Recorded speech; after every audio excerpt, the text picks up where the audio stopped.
Perfect word episode number 4। Episode की शुरुआत में बहुत सारे तीर शी हाउ की तरफ आ रहे होते हैं और शी हाउ अपनी ईगल की पावर से खुद को और ईगल को उन तीरों से बचाता है। इसके बाद बी फैंग और शी हाउ की लड़ाई होती है जिसमें शी हाउ बी फैंग को हराने ही वाला होता है। तभी बी फैंग शी हाउ से उसके बड़े होने का दावा करके कहता है कि मेरी तुमसे कोई दुश्मनी नहीं है, हम तो सिर्फ हमें मिले हुए आदेश का पालन कर रहे हैं। हमें एंशिएंट लाइन को पकड़ने का आदेश मिला है और इसे हम मना करने की हिम्मत नहीं कर सकते हैं। तुम हमें जाने दो, हम यहाँ से चले जाएंगे।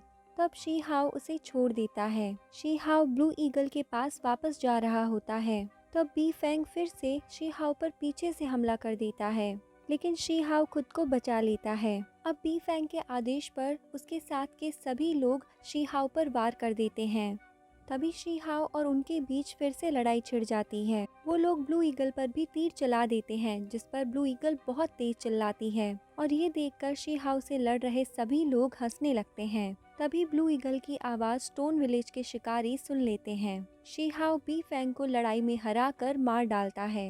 ये सब देखकर बी फैंग के साथी उस पर वार करने ही वाले होते हैं कि स्टोन विलेज के शिकारी वहां आ जाते हैं और उन सभी को मार डालते हैं। तभी आसमान से बी फैंग के विलेज की स्पिरिट की आवाज आती है, स्टूपिड शी विलेजर्स, तुमने बी फैंग को मार डाला और इसकी कीमत तुम सबको चुकानी पड़ेगी। तभी शी हाउ के अंकल उसे स्टोन विलेज वापस जाने के लिए कहते हैं, लेकिन शी हाउ बताता है कि ब्लू ईगल घायल है, वो हिल नहीं सकती। तब शी हाउ के अंकल अपने साथियों को ब्लू ईगल की रक्षा करने के लिए कहते हैं और खुद शाओ शान के साथ लाओ वी का सामना करते हैं। शी हाउ भी उनका साथ देता है और ये लड़ाई बहुत ही भयानक होती है। शी हाउ लाओ वी की ताकत की बराबरी तो कर लेता है, लेकिन लाओ वी चालाकी में शी हाउ से बहुत ज्यादा आगे होता है। इसलिए शी हाउ अपने स्टोन विलेज के विलो गॉड से सभी की रक्षा के लिए प्रार्थना करता है। तभी लाओ वी कहता है कि एंशिएंट लाइन मेरा है और इसी के साथ विलो गॉड लाओ वी को खत्म कर देते हैं। अब सीन चेंज होता है, जहां पर शी यून फैंग सभी के साथ अपने गांव के लोगों की रक्षा के लिए विलो गॉड को थैंक यू कर रहे होते हैं। तब विलो गॉड उन्हें बताते हैं कि इस गांव में बहुत बड़ी तबाही होने वाली है और शी यून फैंग को सभी लोगों को तबाही के लिए तैयार करने के लिए कहते हैं और ये भी बताते हैं कि उनका यहाँ रहना अब सेफ नहीं है।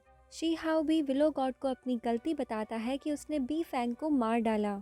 इस पर विलो गॉड शी हाउ से कहती है कि इसमें उसकी कोई गलती नहीं और शी हाउ जब उनसे अपने माता पिता के बारे में पूछता है तो विलो गॉड वहां से चली जाती है। शी हाउ इस बात पर उदास हो जाता है।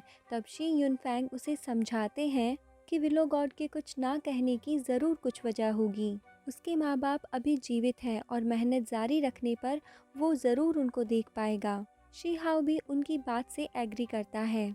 फिर सीन चेंज होता है। इसमें शी हाउ ट्रेनिंग कर रहा होता है और हमें प्राचीन काल के बारे में बताया जाता है। अब शी हाउ अपनी आंखें खोलता है और अपनी ताकत से एक बड़े से पत्थर को तोड़ देता है। अगले सीन में शी हाउ और शी यून फैंग बातें कर रहे होते हैं। यहाँ शी हाउ शी यून फैंग से ब्लड मूविंग रैम्प के बारे में पूछता है कि क्या ये सही में बहुत ज्यादा पावरफुल है, जिसमें शी यून फैंग शी हाउ को बताते हैं कि ये पाथ ऑफ कल्टीवेशन की ओर पहला कदम है और बहुत से लोग अपने जीवन में इसमें कभी कदम तक नहीं रख पाए। शी यून फैंग अब उससे कहते हैं कि आज तुम्हारे शरीर की शुद्धि के लिए एंशिएंट लायन बीस्ट से बनी दवाई है, जो तुम्हारे शुद्धिकरण को और भी ज्यादा प्रभावशाली बनाएगी और अगर तुम बीच में उठ गए तो तुम्हारी रूट बोन को नुकसान पहुंच सकता है। शी हाउ शी यून फैंग से हाँ कहता है और पुल के अंदर चला जाता है। फिर सीन चेंज होता है और vermilion bird, swallow celestine, sparrow, winged tiger और वर्मिलियन एब सभी आपस में माउंटेन ट्रेजर के लिए लड़ रहे होते हैं और इस तरह से ये एपिसोड यहाँ पर खत्म हो जाता है। Next episode 5। एपिसोड 5 की शुरुआत में ब्लू ईगल उड़कर उस जगह पर पहुंचती है जहां शी हाउ मेडिसिन बात ले रहा है। शी यून फैंग और दो लोगों के साथ यहाँ पर पहले से मौजूद हैं। शी यून फैंग के हाथों में एक चमकता हुआ पत्थर है, जिसे देखते हुए वो कहते हैं कि अगर शी हाउ ने इस प्रोसेस को बहुत अच्छे से कंप्लीट कर लिया तो उसे खजाने के बारे में भी बहुत कुछ पता चल जाएगा। अगले सीन में वर्मिलियन बर्ड और वर्मिलियन एब के बीच में लड़ाई होती है। इतने में विंग्ड टाइगर भी हमला कर देता है और अचानक से चट्टानों को तोड़ते हुए एक चमकता हुआ पत्थर बाहर आता है, जिसको पाने के लिए वर्मिलियन बर्ड, वर्मिलियन एब और विंग्ड टाइगर और स्वेलो सेलेस्टियल बर्ड के बीच भयंकर लड़ाई होती है। इस लड़ाई में वो पत्थर कभी इसके हाथ में, कभी उसके हाथ में। इतने में ही वहाँ पर ज्वालामुखी फूट जाता है और सब तरफ आग के गोले बरस पड़ते हैं। चारों तरफ लावा फैल जाता है और सब तहस नहस होता दिखाई देता है। वो चमकता हुआ पत्थर किसी के हाथ नहीं आता। अब इधर स्टोन विलेज में भी उस लड़ाई का आभास हो जाता है और लावा भी पिघलकर इस तरफ आने लगता है। सभी लोग डर कर इधर उधर भागने लगते हैं। इतने में ही विलो गॉड अपनी शक्ति से एक प्रोटेक्टिव शील्ड बनाते हैं और सबको उसके अंदर ही सुरक्षित रहने को कहते हैं। ये आवाज शी युन फैंग भी सुनते हैं और वहाँ मौजूद दो और लोगों को उस प्रोटेक्टिव शील्ड के अंदर जाने के लिए वास्ता देते हैं कि स्टोन विलेज के बाकी लोगों को अभी उनकी ज़रूरत है और शी युन फैंग को शी हाओ के मेडिसिन बाथ के कंप्लीट होने तक यहीं रुकना होगा। इतने में वो देखते हैं कि गुफा भी टूट रही है, लेकिन शी हाओ के बात के कंप्लीट होने तक उन्हें इस तबाही को रोकना होगा। अब शी युन फैंग उस ईगल के साथ में इस गुफा को बचाने में लग जाते हैं। इतने में मिथिकल लायन की एनर्जी शी हाओ के सामने आ जाती है, जिसे वो अपनी शक्तियों का इस्तेमाल करके कंज्यूम कर लेता है। इस एनर्जी को कंज्यूम करने के बाद वो बहुत ही ताकतवर हो जाता है, पर गुफा के हिलने से वो मेडिसिन बाथ के साथ नीचे गिरने ही वाला होता है, लेकिन वो अपनी ताकत से इतने भारी मेडिसिन बाथ को रोक लेता है और बाहर शी युन फैंग को ब्लू ईगल के साथ देखता है। शी युन फैंग उसे जल्दी ही अपने पास आने के लिए कहते हैं। वो भारी मेडिसिन बाथ को ब्लू ईगल को दे देता है और बिना कोई वेट किए ब्लू ईगल पर आके बैठ जाता है। ब्लू ईगल इन्हें विलो गॉड की प्रोटेक्टिव शील्ड के अंदर लेकर जाती है। फिर अगले सीन में हम देखते हैं कि विलो गॉड ने अपनी पावर से उन सभी को एक ऐसी जगह पर पहुंचा दिया है जो बहुत ही सुंदर और शांत है। शी हाओ शी युन फैंग से पूछता है कि ये कौन सी जगह है, जिस पर शी युन फैंग उसे बताते हैं कि विलो गॉड ने हमें उस तबाही से बचाते हुए इस सुरक्षित जगह पर पहुंचा दिया है। अब यही हमारा नया स्टोन विलेज है। इतने में ही गांव के लोग इस नई जगह को एक्सप्लोर करके खाने के लिए कुछ व्यवस्था करने की बात करते हैं। शी हाओ शी युन फैंग से पुराने स्टोन विलेज जाने की परमिशन मांगता है, लेकिन वो उसे वहां जाने से मना कर देते हैं। इस पर शी हाओ कहता है कि अगर उसके माँ बाप उसे वहां आकर ढूंढेंगे तो उन्हें कैसे पता चलेगा कि हम अभी कहाँ हैं। उसकी इस बात पर शी युन फैंग उसे जाने की परमिशन दे देते हैं।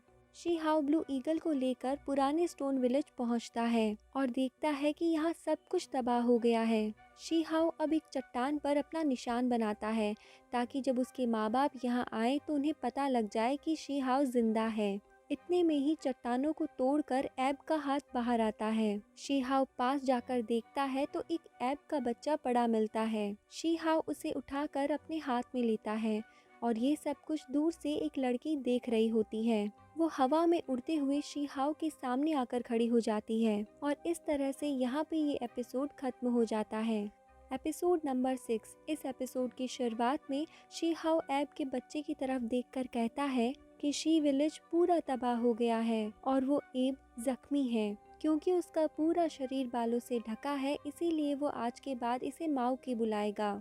जिस पर वो लड़की शी हाओ को स्टूपिड कहती है और उसे बताती है कि जिसे वो एब का छोटा बच्चा समझ रहा है वो दरअसल वर्मिलियन एब है। अब शी हाओ उससे पूछता है कि तुम कौन हो और कौन से विलेज से हो।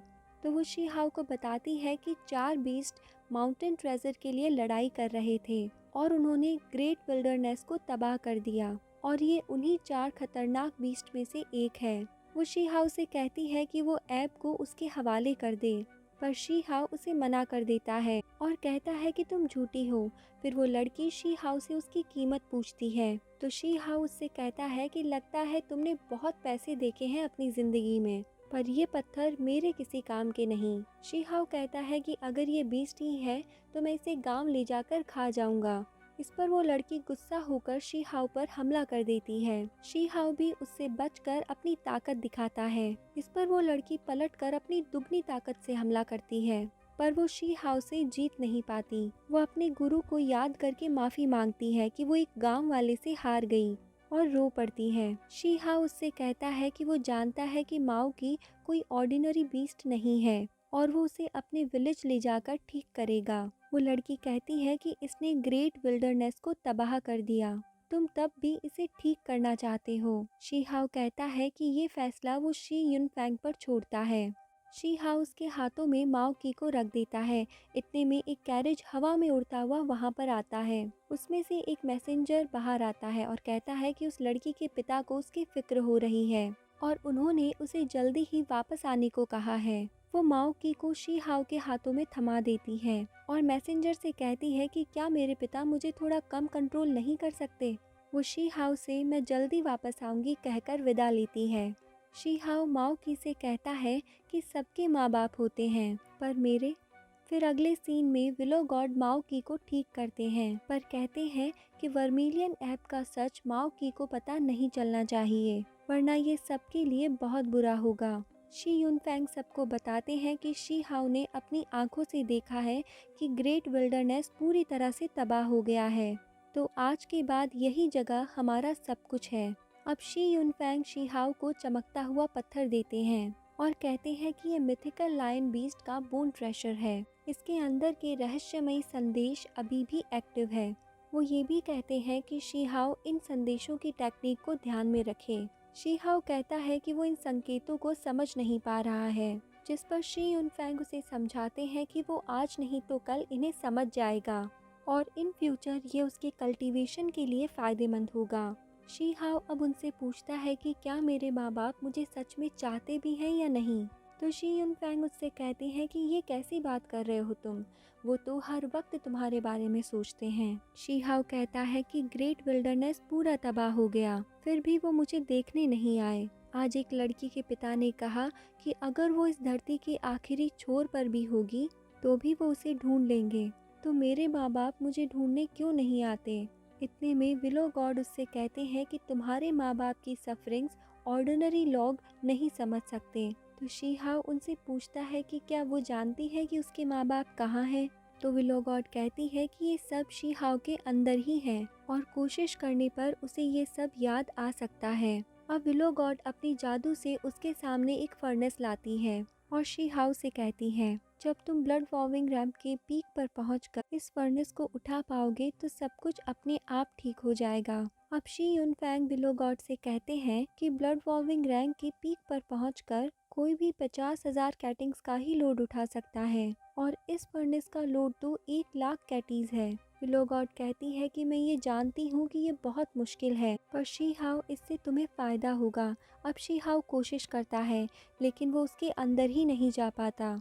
अब अगले सीन में शी हाउ लाइन बोन ट्रेशर को समझने की कोशिश करता है लेकिन वो नहीं समझ पाता। इसके बाद शी हाउ यूनिकॉर्न को अपने काबू में करने की कोशिश करता है लेकिन वो उसके वार से गिर जाता है। अगले सीन में लाइन ट्रेजर को देखकर उसे समझ आता है कि ये तो थंडर टेक्निक है। शी हाउ कहता है कि भले ही उसे ये पूरी तरह से समझ में नहीं आ रहा है पर अपनी स्किल्स को शार्पन करने के लिए ये बहुत है। शी हाउ ये टेक्निक सीखकर फर्नेस को उठाने की कोशिश करता है पर वो फेल हो जाता है और वो यूनिकॉर्न पर भी काबू नहीं कर पाता है।